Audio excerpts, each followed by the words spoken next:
So this is a little bit of an addendum on the previous video about seeking. And it is the cessation of seeking that shows us the peace that we already are. And I marvel at how exhausting life used to be.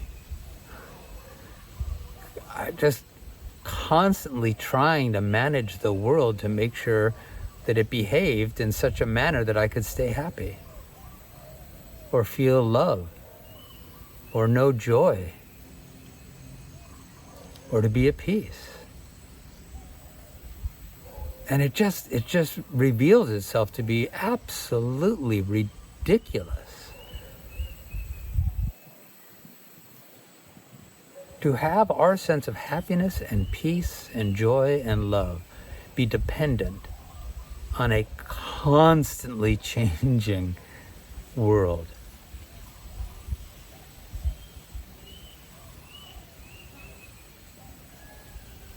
If we don't know how to source true happiness and love and peace and grace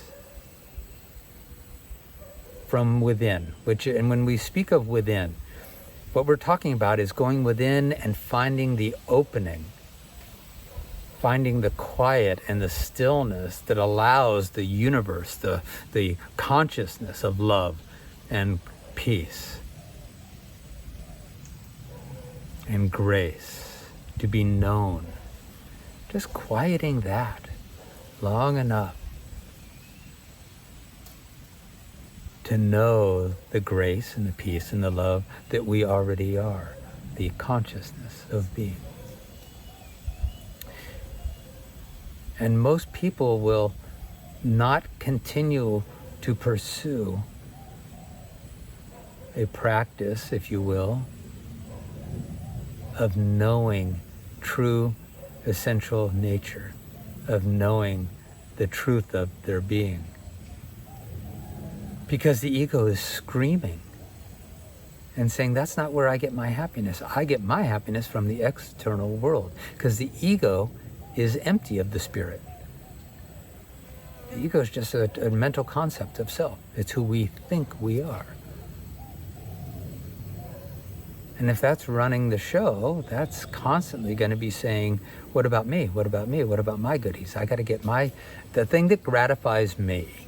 The egoic mind will tell us the things that gratify me are the experiences and the conditions and the relationships and the situations of life. And they have to behave. They have to be a certain way, and they have to maintain a certain quality in order for me to be happy. And man, we exhaust ourselves chasing it.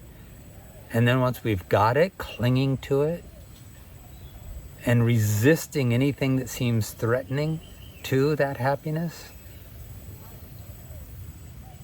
it's exhausting.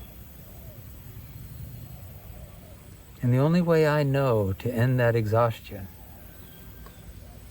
is to learn how to turn the awareness back within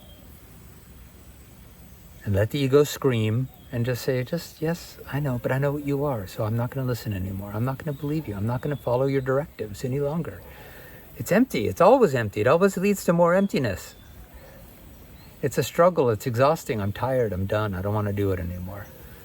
I'm going to learn to source happiness by simply stopping and feeling and directing the awareness within long enough to rediscover again and again and again the inherent peace and joy and contentment and fulfillment that is always found there within.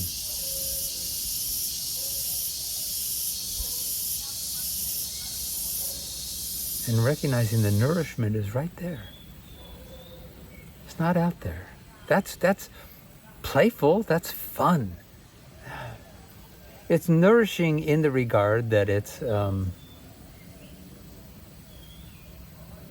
alignment with the peace that's already within, with the happiness that's already within.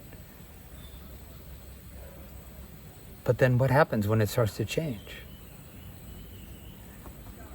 Oh, I'm okay, I'm at peace. I am peace. I've found it. I know that that's the essential nature of my being.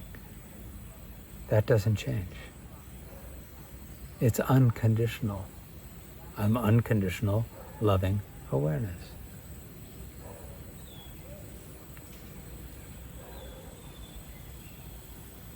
Doesn't mean we don't have playful, beautiful, artful, dynamic, adventurous, loving relationships in life and experiences. But we are not depending on them in order to feel whole, to feel alive, to feel love, to feel peace, to feel joy. We're not depending on them. That's the difference. But we're here to enjoy it all of it.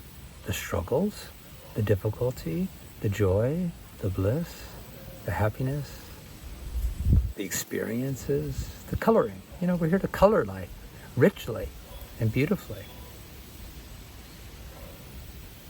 But to recognize as all that changes and shifts and morphs and comes and goes, behaves and doesn't behave, the freedom is in saying, you know what? That's okay.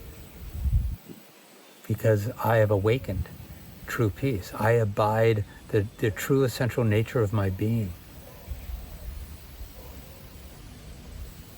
That is playing in the world, but is not dependent on all of that behaving in order to feel alive, to feel whole, to feel fulfilled. That's freedom.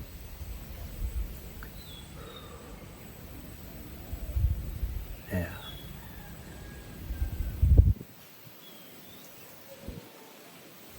So I'm sitting here and, hey, it's beautiful.